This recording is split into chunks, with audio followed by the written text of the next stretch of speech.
Welcome to MR cable TV news. నా పేరు రేవతి. ముందుగా హెడ్లైన్స్ చూద్దాం.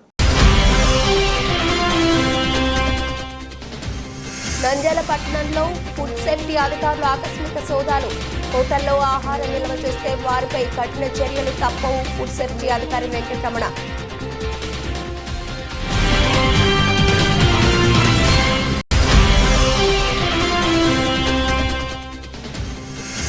నంద్యాల పశువులను మోటారుకు మించి కంటైనర్ల తరలింపు. వాహనాన్ని పట్టుకుని కేసు నమోదు చేసిన తాలూకా ఎస్ఐ గంగయ్య యాదవ్.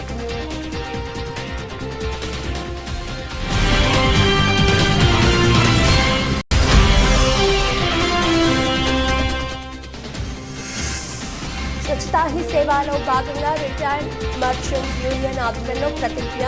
వ్యాపారస్తులు తమ షాపులను శుభ్రంగా ఉంచుకున్నారు.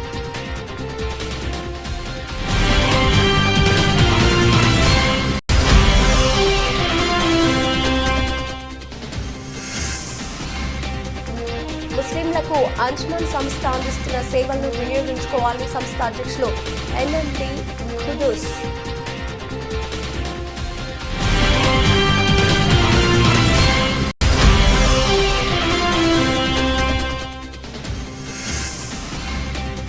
నంద్యాల జిల్లా మల్యాల ఎత్తిపోతల పథకం సందర్శనలో నీటిపారుదల శాఖ మంత్రి నిమ్మల రామానాయుడు.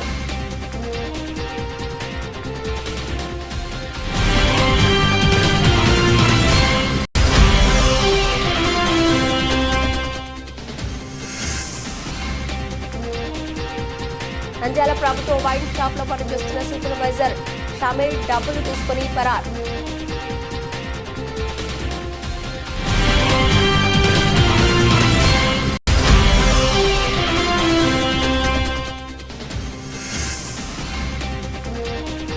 పొట్టేళ్లను దొంగలిస్తున్న దొంగను పట్టుకుని పోలీసులకు అప్పజెప్పిన మేకల కాపలాదారులు.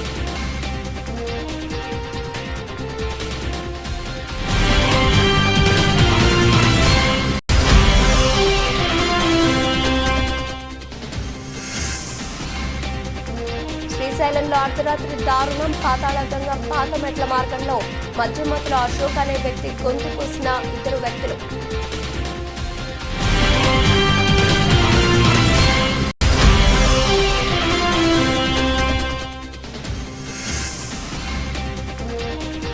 Nandyal Muslim joint action committee youth wing media వింగ్ల ఏర్పాటు.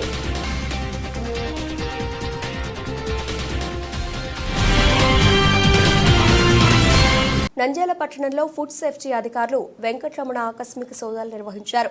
సంబంధిత అధికారి నంద్యాల పట్టణంలో హోటళ్లను తనిఖీలు నిర్వహించారు.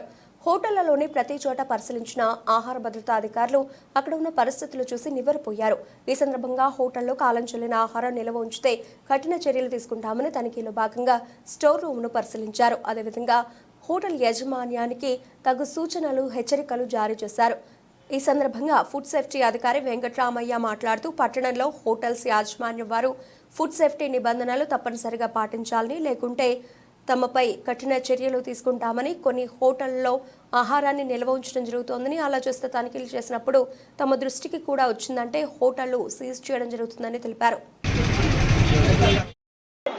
ఈరోజు నంద్యాల పట్టణం నందు ఉన్న మన ఫుడ్ సేఫ్టీ డిపార్ట్మెంట్ వారి ఆధ్వర్యంలో స్వచ్ఛతా భారత్ కార్యక్రమం అవేర్నెస్ కార్యక్రమం నిర్ణయిస్తూ దానిలో భాగంగా ఈరోజు ఈ హోటల్ను మన గాంధీ చౌక్లో ఉన్న హోటల్ను తనిఖీ చేయడం అనేది, ఆ తనిఖీ చేసి అక్కడ ఉండే ఓనర్కి కానీ సిబ్బందికి కానీ కొన్ని సూచనలు, సలహాలు ఇవ్వడం జరిగినది. ఆయిల్ కూడా మనం రిపీట్ ఆయిల్ చేయకూడదని వాళ్ళకు కూడా హెచ్చరించడం అయినది. అంటే కాంచిన ఆయిల్ కాచుతో అది 3-4 సార్లు మాత్రమే వాడుకోవాలి. మాకు గవర్నమెంట్ వారు ఇచ్చిన టీపీసీ రీడింగ్ ప్రకారం కన్నా ఎక్కువ మోతాదులో వస్తే వారిపై కేసులు కూడా నమోదు చేయబడును. కాబట్టి నంద్యాల పట్టణంలో ఉండే హోటల్ యజమానులు, రెస్టారెంట్లు వాళ్ళంతా తప్పనిసరిగా ఫుడ్ లైసెన్స్ కలిగి ఉండాలి. మరియు వారి మన సూచనలు కూడా FSSAI చట్టం ప్రకారం గైడ్ లైన్స్ అన్ని కూడా తెలుసుకోవాలి. ఎవరైనా ఆహార పదార్థాలను నిలవబెట్టి అమ్మకూడదు. మిగిలిన పదార్థాలను ఫ్రిడ్జిలలో పెట్టకూడదు. ఫ్రిడ్జిలో పెట్టినప్పుడు అవి మా దృష్టికి వచ్చినా మా తలకి వచ్చినా వారిపై కేసులు నమోదు చేసి మన అడ్జుడికేషన్ కేసులు మన జాయింట్ కలెక్టర్ గారి వారికి ఫైన్ ద్వారా కేసులు నిర్వహించబడును. అందువలన కాబట్టి హోటల్ యజమానులు అయితేనేమి రెస్టారెంట్ యజమానులు అయితే వండిన పదార్థాలను ఫ్రిడ్జిలో ఉంచకుండా చూసుకొని ఏ రోజుకు ఆ రోజు తయారు చేసుకొని వేడి పదార్థాలు మాత్రమే ప్రజలకు అందించవలసిందిగా కోరుచున్నాను. నంద్యాల జిల్లా నుంచి పెద్ద సంఖ్యలో పాడి పశువులు కబేళాలకు తరలిపోతున్నాయి. పొరుగున ఉన్న మహారాష్ట్ర, ఛత్తీస్గఢ్ నుంచి పశువుల వ్యాపారులు జిల్లాకు చెందిన దళారులతో కలిసి వాహనాల్లో రాత్రివేళ పశువులను యథేచ్ఛగా తరలించుకుపోతున్నారు. నంద్యాల తాలూకా పోలీసులు ఎస్ఐ గంగయ్య యాదవ్ ఎస్పీ ఆదేశాల మేరకు హైవేలో వాహనాలు తనిఖీలు చేస్తుండగా పశువులను తీసుకెళ్తున్న కంటైనర్లు తనిఖీ చేయగా పరిమితికి మించి పశువులను తరలించడంతో మూగజీవులను హింసించకూడదని వెంటనే పశువులను తరలిస్తున్న అతనిపై లారీ డ్రైవర్ కంటైనర్ను వారిపై కేసు నమోదు చేయడం జరిగిందని, అదేవిధంగా ఎస్ఐ గంగయ్య యాదవ్ మాట్లాడుతూ పశువులను పరిమితి మించి లారీలలో కంటైనర్లలో అలా చేస్తే వారిపై కఠిన చర్యలు తీసుకుంటామని ఎస్పీ ఆదేశాల మేరకు ప్రతిరోజు నిఘా నిర్వహిస్తున్నామని తెలిపారు. ఉన్నతాధికారుల ఉత్తర్వుల మేరకు హైవే మీద వెహికల్ చెక్ చేసుకుంటూ ఉండగా ఒక లారీ రావడం జరిగింది. ఆ లారీ చెక్ చేయగా పశువులు వెళ్తున్నాయి. వాటి యొక్క సేఫ్టీ మెజర్మెంట్ ఎటువంటి పాటించకుండా ఎక్కువ లోడ్ ఎక్కించి వాటి ప్రాణాలకు ఎటువంటి ప్రికాషన్ తీసుకోకుండా పోవడం వల్ల అధిక లోడ్తో పోతుందని చెప్పేసి ఆ లారీ కంటైనర్ మీద, ఆ డ్రైవర్ మీద, ఆ పశువుల ఓనర్ల మీద కేసు రిజిస్టర్ చేయబడింది. ఎవరైనా సరే అనిమల్స్ ను క్రూయాలిటీ ఏదైనా గురి చేస్తే వాళ్ళ మీద చట్టపరమైన చర్యలు చూడడం జరుగుతుంది. స్వచ్ఛతా హీ సేవలో భాగంగా ఆదివారం నంద్యాల పట్టణంలో రీటైల్ మర్చెంట్ యూనియన్ ఆధ్వర్యంలో ప్రతిజ్ఞ కార్యక్రమం నిర్వహించారు. నంద్యాల మున్సిపాలిటీ ఆధ్వర్యంలో నిర్వహిస్తున్న స్వచ్ఛతా హీ సేవలో భాగంగా ఆదివారం పట్టణంలోని వర్తక వ్యాపార సంస్థల యాజమాన్యాలతో సమావేశం నిర్వహించారు. పాటించవలసిన నియమ నిబంధనలను వివరించడం జరిగింది. వ్యాపారస్తులు తమ షాపులను శుభ్రంగా ఉంచుకుని పరిసరాల శుభ్రత పాటించాలని ప్రతిజ్ఞ చేయించారు.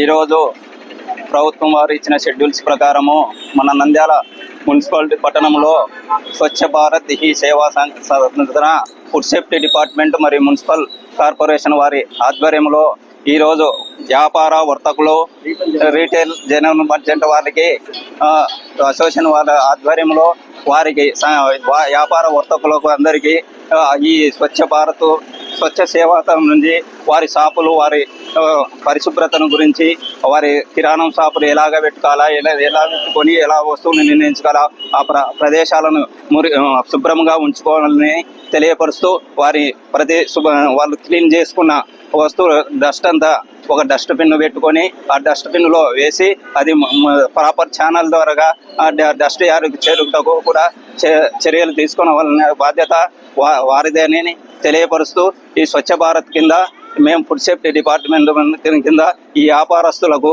అవగాహన కల్పిస్తూ వారి షాపులలో ఉండే వస్తువులను క్లియర్గా పెట్టుకోవాల్సిందిగా చేస్తూ మరియు వారికి అవగాహన కల్పించడం అనేది ఈ కార్యక్రమాన్ని చేయడం జరిగినది.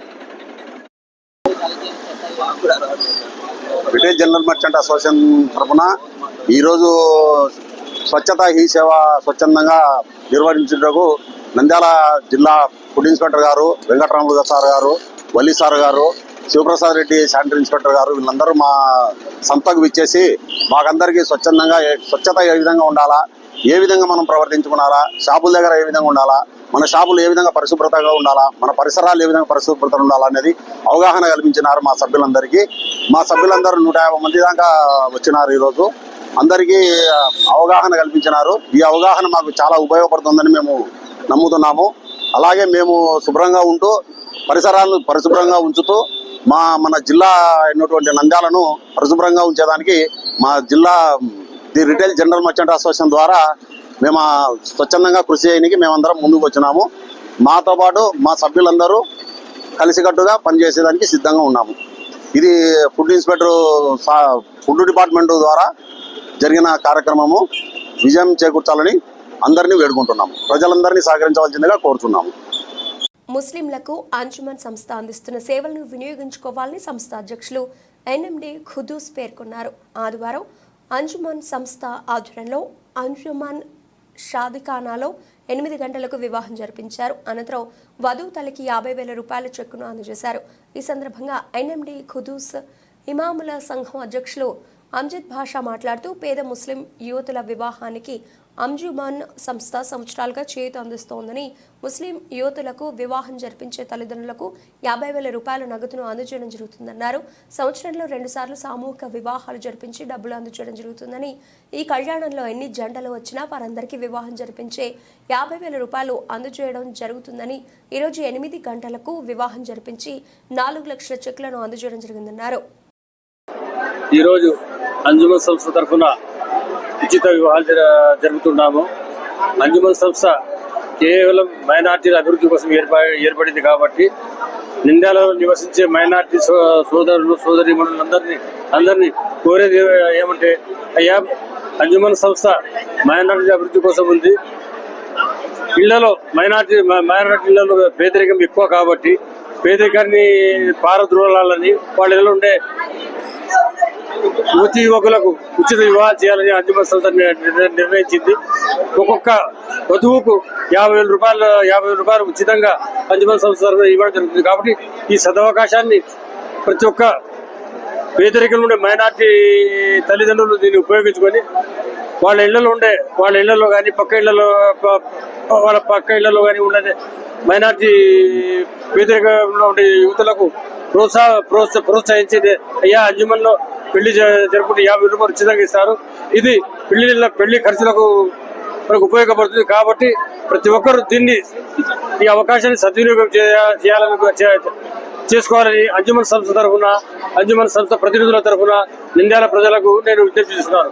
ఈ సంస్థ అంజుమన్ సంస్థ నంద్యాల మైనార్టీ అభివృద్ధి కోసం ఏర్పరిచింది కాబట్టి దీని అభివృద్ధి కోసం ప్రతి ఒక్కరు పాటుపడాలని, అంజుమన్ సంస్థ ఇంకా ఇటువంటి సంక్షేమ కార్యక్రమాలు ఇంకా ఎక్కువ జరపాలని ప్రతి ఒక్కరిని ఆకాంక్షిస్తూ సెలవు తీసుకుంటున్నాను. अस्सलाम वालेकुम रहमतुल्लाहि व बरकातुहू। अल्हम्दुलिल्लाह, आज जो गरीब लड़कियों की शादी का जो निज़ाम रखा गया है,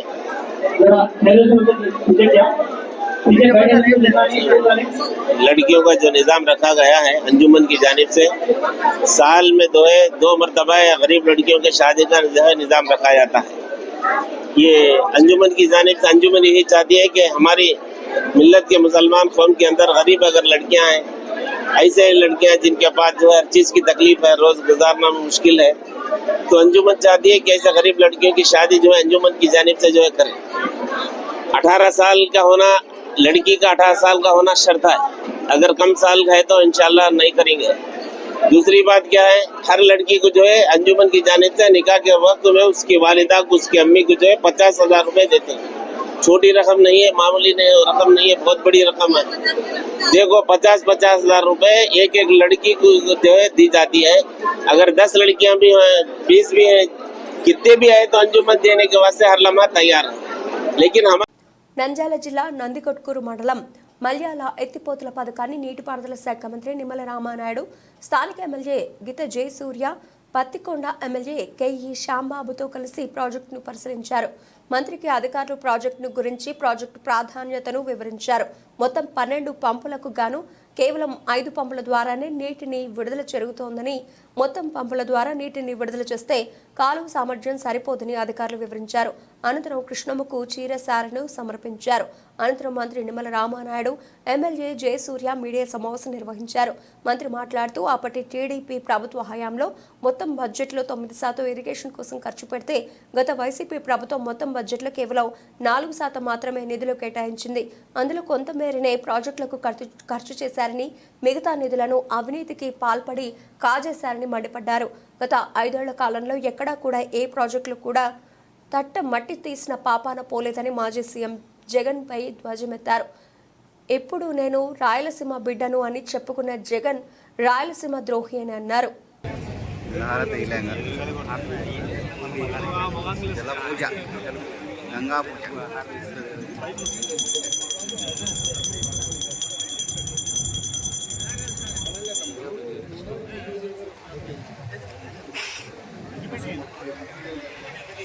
Okay.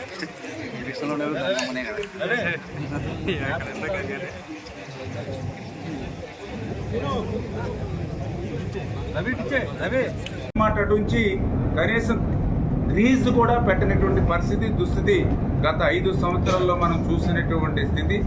అన్నమయ్య లాంటి ప్రాజెక్టు కొట్టుకుపోతే, మరి దగ్గర 8 ఊర్లు తుడిచిపెట్టుకుపోతే, దగ్గర 52 మంది మరి ఆ రోజు మరి చనిపోతే, కనీసం ఆ రోజు ఉన్నటువంటి రాష్ట్ర ముఖ్యమంత్రిగా కనీసం అడుగు పెట్టి ఆ రోజు వాళ్ళని పరామర్శించడానికి దగ్గరికి రానటువంటి పరిస్థితి ఆ రోజు మనం చూసాం. కానీ ఈరోజు ఒక ప్రజాప్రభుత్వం, ఒక ఎన్డీఏ ప్రభుత్వం ఉంది. గత ప్రభుత్వం చేసినటువంటి తప్పులతోటి ఈవేళ ఏదైనా అటువంటి ఫ్లడ్స్ కానీ ఏదైనా అటువంటి ప్రమాదం ఏర్పడితే ఈరోజు ముఖ్యమంత్రి కూడా ఎట్లా పనిచేస్తూ ఉన్నాడు. మొన్న ఏదైతే విజయవాడ మరి కృష్ణానదికి వరదలు పొంగి పొర్లితే మరి 10 రోజులు బస్సుల్లో పడుకొని మరి 10 రోజుల్లో మళ్ళీ అక్కడ ఉన్నటువంటి పరిస్థితులన్నింటి కూడా ఏ రకంగా ముఖ్యమంత్రి చక్కదిద్దారో మనందరం కూడా చూస్తూ ఉన్నాం. అంటే ఒక ప్రజా ప్రభుత్వానికి మరి ఏదైతే రాక్షస ప్రభుత్వానికి ఉన్నటువంటి తేడా అదే ఒక ఉదాహరణ అని చెప్పి తెలియజేసుకుంటూ, మరి అందులో భాగంగా ఏ రోజైతే పర్టికులర్గా రాయలసీమ, మరి రాయలసీమ కూడా, ఎందుకంటే జగన్మోహన్ రెడ్డి నేను రాయలసీమ బిడ్డను అని చెప్తూ ఉంటాడు, కానీ వాస్తవంగా మాట అనడానికి కూడా ఆయనకి నైతిక హక్కు లేదు. ఎందుకంటే ఇరిగేషన్ శాఖకు సంబంధించి మరి ఏదైతే ఇప్పుడే చెప్పాం, ఆయన నిధులు ఏ రకంగా కేటాయించాడు. తెలుగుదేశం ప్రభుత్వ హయాంలో 9.63% అంటే టోటల్ బడ్జెట్లో 9.63% మనం ఇరిగేషన్ కేటాయిస్తే, అదే వైఎస్ఆర్సీపీ ప్రభుత్వంలో కేటాయించింది కేవలం 2.3%. అంటే ఆంధ్రప్రదేశ్ రాష్ట్రానికి ఒక వ్యవసాయకమైన రాష్ట్రం ఇది.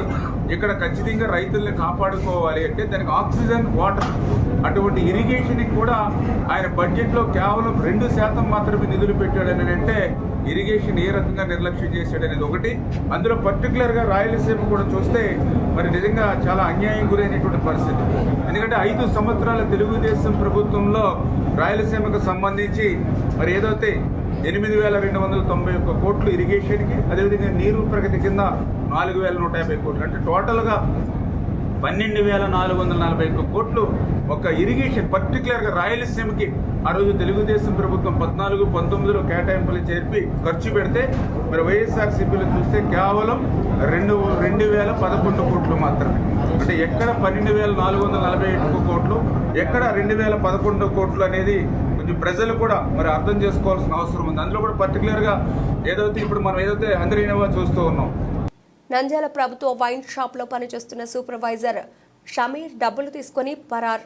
పోలీస్ అధికారులు అతనిపై 2 టౌన్ పోలీస్ స్టేషన్లో ఫిర్యాదు వివరాలకు వెళితే, నంద్యాల పట్టణంలోని స్థానిక రాణి మహారాణికి వెళ్లే రహదారిలో ప్రభుత్వం వైన్ షాప్ ఏర్పాటు చేయడం జరిగింది. వైన్ షాప్లో పనిచేస్తున్న సూపర్వైజర్ షమీర్ ప్రతిరోజు వైన్ షాప్లో జరిగిన నగదును బ్యాంకులో జమ చేయడం జరుగుతుంది. కానీ నిన్నటి రోజున వైన్ షాప్లో జరిగిన డబ్బులను బ్యాంక్ ఖాతాలో వేయకపోవడంతో అధికారులు ఆరాధిస్తారు. అయితే అతని మొబైల్ పని చేయకపోవడంతో ఏం జరిగిందని విచారణ చేయగా షమీర్ 4 లక్షల రూపాయలు తీసుకుని పరారు కావడం జరిగింది. వెంటనే అధికారులు ఉలిక్కిపడ్డారు. వైన్ షాప్లో ఉన్న స్టాక్లు పరిశీలించగా స్టాక్లో కూడా 2 లక్షల మేర స్టాక్ కూడా లేదని, ఖాళీ డబ్బాలు దర్శనమిస్తున్నాయని వారి కుటుంబ సభ్యులను పిలిపించి విచారణ చేస్తున్నారు పోలీసులు. సూపర్వైజర్ షమీర్ పై 2 టౌన్ పోలీస్ స్టేషన్లో ఫిర్యాదు చేయడం జరిగింది.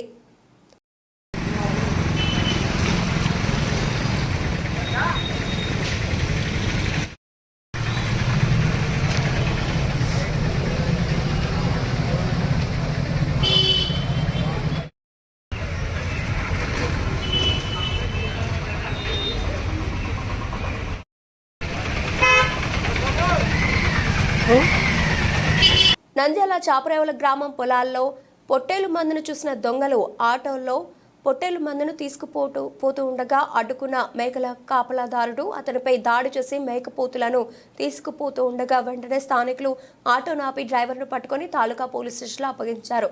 ఈ సందర్భంగా మేకల మంద కాపలాదారులు మాట్లాడుతూ తాము గ్రామ పొలాల్లో పొట్టేలకు మందగా మేతకు తీసుకెళ్తూ ఉండడం జరుగుతుందని, కొంతమంది వ్యక్తులు రాత్రిపూట పొట్టేళ్లను ఎత్తుకుపోవడం జరుగుతోందని, తమని కత్తులతో బెదిరించడం చేస్తున్నారని, ఇప్పటికైనా పోలీస్ అధికారులు అటువంటి వారిపై కఠిన చర్యలు తీసుకోవాలని ఆవేదన వ్యక్తం చేశారు. మాది మేము ఒక జ్వాల మంద యాదవులం, జ్వాల మేపుకుంటుంటే ఒక ముగ్గురు వచ్చి జ్వాలను పట్టుకొని బెదిరించి ఎత్తుకోపోవాలని ఒక అబ్బాయిని చూసి కొట్టి ఆటోలు వేసుకుంటుంటే మేము ఆ ఆటో బియ్యాలు తీసుకొని వచ్చి సారోలో స్టేషన్లో ఉపయోగించినాక మాకు ఇప్పుడు జువాలు పోయినాయి. వాడు సవాల్ చేసిపోయినాడు, మేము మత్స్సు ఎత్తుకపోయినా ఇప్పుడు కూడా ఎత్తుకపోనికి వచ్చినా 6 జువాలు ఆటోలు వేస్తారా మిమ్మల్ని చంపాలనా అన్నాడు. అంటే మేము మా పిల్లలు వేరే వాళ్ళ మధ్యాహ్నం దావన పోయి మంచి రచించి పోయినాడు వాళ్ళను అరిచి. అందుకు మేము అందరం కలుసుకొని వచ్చి స్టేషన్ సారాల కాడికి వచ్చేసినాం. మా జీవాలు మాకు వచ్చేసినారు, అన్నీ వదిలిపెట్టినారు. వాళ్ళ వెహికల్ తెచ్చి ఆ స్టేషన్లో దొబ్బినాం. ఒక 16 జీవాలు నాకు పోయినాయి సార్, 16 జీవాలు పోయినాయి. ఒక ఆటో, ఒక బైకు, 2 వెహికల్ తెచ్చి స్టేషన్లో ఉపయోగించేసినాం. ఒక వెంకటేశ్ నాయక్ అంట కొనుక్కుంట్ల, ఒక మద్దూరు పిల్లోడు, ఒక పుసులూరు పిల్లోడు. వాళ్ళు సార్ ముగ్గురు తప్పదాగినారు, మనుషులను కూడా కొట్టడానికి వస్తున్నారు. వాళ్ళు మత్స్యశాల తిన్నామా మీ జీవాలు, ఇప్పుడు కూడా 6 జీవాలు ఆటోలు వేస్తారా ఏరా మీరు అని అంటున్నారు సార్. వాళ్ళు పిల్లలను బెదిరిస్తున్నారు చెట్లలో పోతుంటే. మేము కంప చెట్లలో ఉంటే మేపుతున్నాం సార్. ఈయన వెనకాల ఉన్నాడు, మేము ముందరన్నా. వాళ్ళు వచ్చి వీళ్ళ పిల్లనే వాళ్ళు వచ్చారు. తర్వాత వాళ్ళు వచ్చి దుంకి నన్ను కొట్టి జీవాలను ఎత్తుకొని ట్రై చేసినాం సార్. మేము బండి తాళాలు తీసుకున్నాం అంతే సార్. శ్రీశైలంలో అర్ధరాత్రి దారుణం చోటు చేసుకుంది. క్షేత్రంలోని పాతాళగంగా పాతమెట్ల మార్గంలో మద్యం మత్తులో 2 వ్యక్తులు గాజు సీసాతో అశోక్ అనే వ్యక్తి గొంతు కోసి కిరాతకంగా హత్య చేశారు. అర్ధరాత్రి ఘటన జరగడంతో పక్కనే ఉన్న చెత్త పేపర్లు సేకరించే వ్యక్తులు చూసి 108కి ఫోన్ చేయగా వాళ్లు స్థానిక పోలీసులకు సమాచారం చేరవేశారు. విషయం తెలుసుకున్న శ్రీశైలం పోలీసులు ఘటనా స్థలానికి చేరుకుని వివరాలు స్వీకరించి హుటాహుటిన 108లో సుండిపెంట ప్రభుత్వ ఆసుపత్రికి తరలించగా అప్పటికే అశోక్ మృతి చెందాడు. అయితే 3 వ్యక్తులు స్థానికంగా క్షేత్రంలో వచ్చే భక్తులకు బొట్లు పెడుతూ వారిచ్చే 10 పరకాతో జీవనం సాగిస్తున్నట్లు పోలీసుల ద్వారా సమాచారం. క్షేత్ర పరిధిలోని విభూది మఠం ప్రాంతంలో 3 కలిసినట్టు అక్కడి నుండి స్నేహంతో రాత్రి మద్యం సేవించి తర్వాత మద్యం మత్తులో గొడవ జరగడంతో 2 వ్యక్తులు కలిసి అశోక్ అనే వ్యక్తిపై దాడి చేసి గాజు సీసాతో అత్యంత కిరాతకంగా గొంతుకు హత్య చేశారని సమాచారం తెలుస్తోంది. అయితే మృతి చెందిన వ్యక్తి మార్కాపురంకు చెందిన ఆవుల అశోక్ ఇటీవల కాలంలో శ్రీశైలంలో పనులు చేసి బతికేందుకు వలస వచ్చినట్లుగా పోలీసుల ద్వారా సమాచారం. గొంతు కోసి అశోక్ అనే వ్యక్తిని హత్య చేసిన 2ని శ్రీశైలం పోలీసులు అదుపులోకి తీసుకుని స్టేషన్కు తరలించి కేసు నమోదు చేసి దర్యాప్తు చేస్తున్నారు. పవిత్రమైన పుణ్యక్షేత్రంలో అర్ధరాత్రి మద్యం సేవించడమే కాకుండా ఒక వ్యక్తిని అత్యంత కిరాతకంగా హత్య చేసిన ఘటనతో శ్రీశైలంలో స్థానికులు బెంబేలెత్తిపోయి ఉలిక్కిపడ్డారు.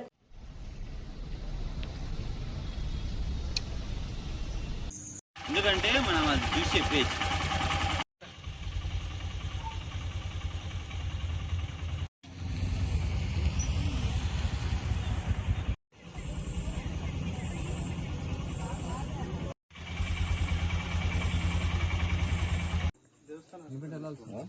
ఎమర్జెన్సీ కాబట్టి తీసుకెళ్దాం.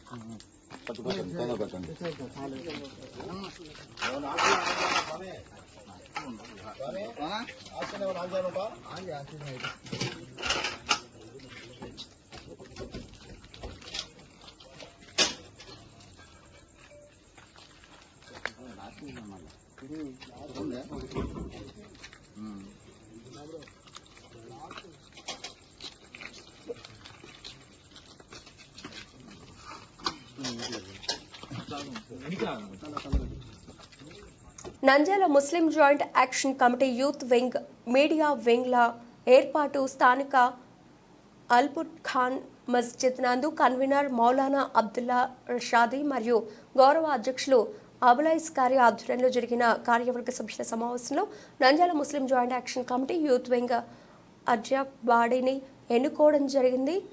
నంద్యాల యూత్ వింగ్ గౌరవ అధ్యక్షులుగా బాబుల్లా ఆవాజ్ మరియు అడహాక్ బాడీ కమిటీ సభ్యులుగా SP Rasal, private lecturers association NMD Rafi, electrician association Abdulla welding association, Sardar carpenter association, Syed Usman Gulab Shavali Dargah మరియు జకీవుల్లా జీనతుల్ ఖురాన్ మద్రసాని ఎన్నుకోవడం జరిగింది. ఇదే సమావేశంలో మీడియా వింగ్ అధ్యక్షులుగా జాకిర్ని, సభ్యులుగా ఉస్మాన్ ఇసాక్ని, మహబూబ్ కరీంలను ఎన్నుకోవడం జరిగింది. ఈ సమావేశంలో వారు మాట్లాడుతూ నేడు ఎన్నుకున్న యూత్ వింగ్ మరియు మీడియా వింగ్ల సహకారంతో భవిష్యత్తులో ముస్లింల సంక్షేమం, విద్య, అభివృద్ధి, ఎంపవర్మెంట్ గురించి ఒక కార్యాచరణ ప్రణాళికతో ముందుకెళ్తామని అన్నారు. एक मिनट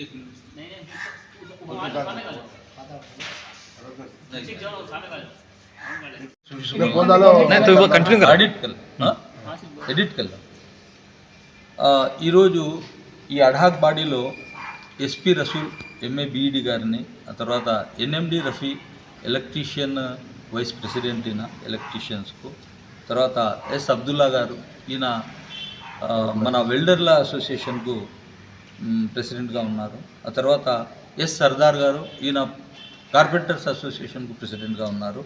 ఆ తర్వాత ఎస్ హుసేన్ బాషా ఈయన హెచ్డిఎఫ్సి బ్యాంక్ను ఎంప్లాయీ.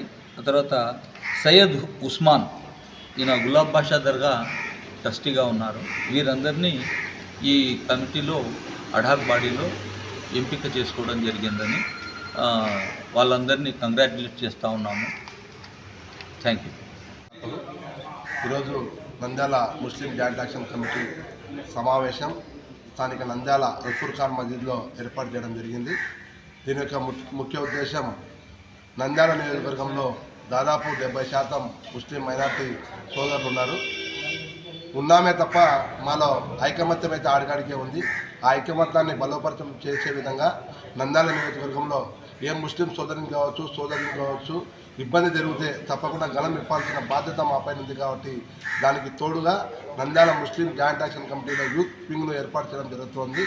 దీనికి ప్రస్తుతానికైతే బాధ్యతలు నాకు అప్పచెప్పడం జరిగింది. నా వంతు బాధ్యతగా నంద్యాల ముస్లిం యువకులందరికీ కూడా ఒకటే తెలియజేస్తా ఉన్నా, ఈ జాయింట్ యాక్షన్ కమిటీకి పొలిటికల్ పార్టీలకు ఎటువంటి సంబంధం ఉండదు. దీంట్లో వైసీపీ వాళ్ళు ఉన్నారు, టీడీపీ వాళ్ళు ఉన్నారు, ప్రత్యేకంగా ఇంకొక పార్టీ వాళ్ళందరూ కూడా ఉంటారు.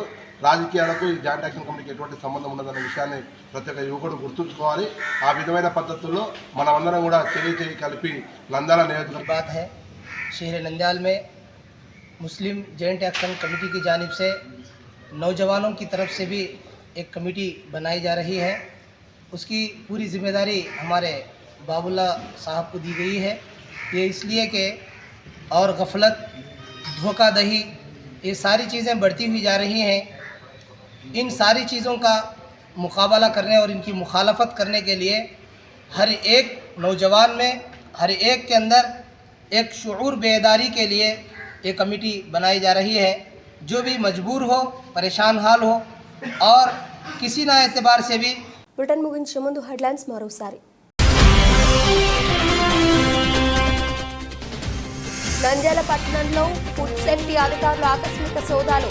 హోటల్లో ఆహారం నిల్వ చేస్తే వారిపై కఠిన చర్యలు తప్పవు. ఫుడ్ సేఫ్టీ అధికారి వెంకటరమణ.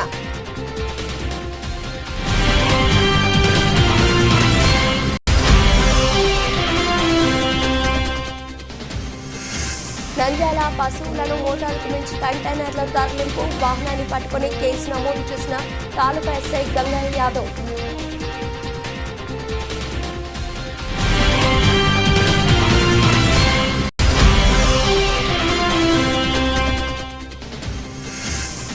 స్వచ్ఛతా హీ సేవలో భాగంగా రిటైర్డ్ మర్చెంట్ యూనియన్ ఆధ్వర్యంలో ప్రతిజ్ఞ.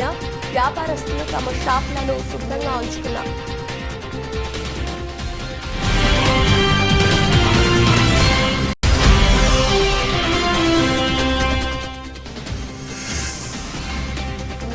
ముస్లింలకు అంజుమన్ సంస్థ అందిస్తున్న సేవలను వినియోగించుకోవాలని సంస్థ అధ్యక్షులు ఎన్ఎండి ఖుదూస్.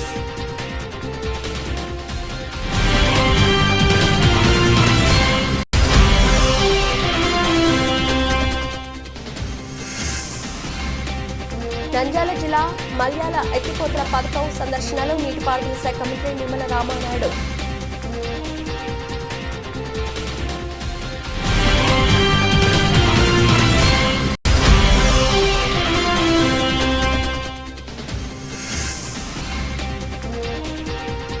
నంద్యాల ప్రభుత్వ వైన్ షాప్ లో పనిచేస్తున్న సూపర్వైజర్ షామీల్ డబ్బులు తీసుకుని ఫరార్.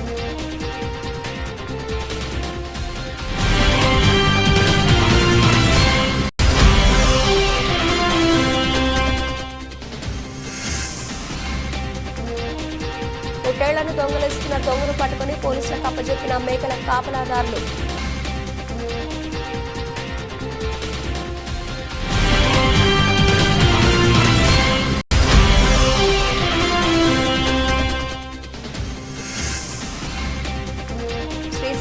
అర్ధరాత్రి దారుణం. పాతాళగంగా పాతమెట్ల మార్గంలో మధ్యమత్తుల అశోక్ అనే వ్యక్తి గొంతు కోసిన ఇద్దరు వ్యక్తులు.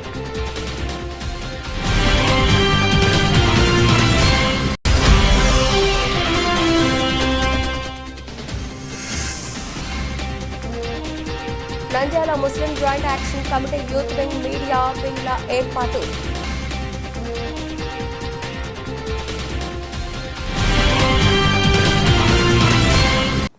ఇవి ఇప్పటివరకు నబల్చిన అప్డేట్స్. మరిన్ని అప్డేట్స్తో మళ్ళీ కలుద్దాం. అంతవరకు సెలవు. నమస్తే.